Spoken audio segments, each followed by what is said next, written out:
ఇక్కడ మీరు చూస్తున్న వాటికి నపుంసకత్వాన్ని కూడా హరించే దివ్యమైన శక్తి ఉంది. జై శ్రీరామ్. అందరికీ నమస్కారము. నేను ప్రదీప్ వానపల్లి. ముందుగా మా తల్లిదండ్రులకు, గురువులకు, పెద్దలకు పాదాలు పట్టి ప్రార్థిస్తున్నాను.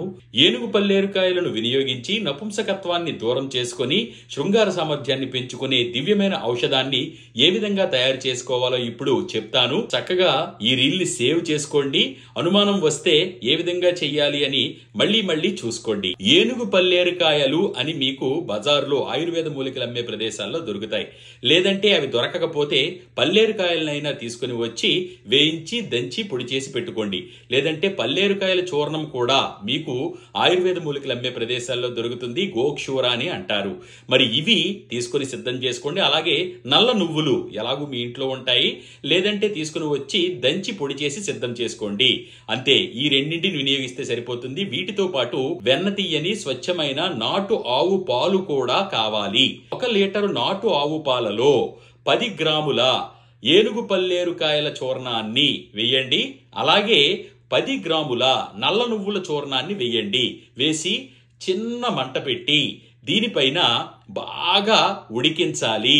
అంటే ఇది ఎలా అవ్వాలి అంటే చాలాసేపు దీన్ని కలుపుతూనే ఉండాలి. ఈ ఔషధం తయారైనంత సేపు కూడా చాలా శ్రద్ధగా మనం అక్కడే ఉండాలి. కలుపుతూ ఇది ఒక కోవా ముద్దలా తయారయ్యేంత వరకు కూడా దీన్ని తయారు చేయాలి.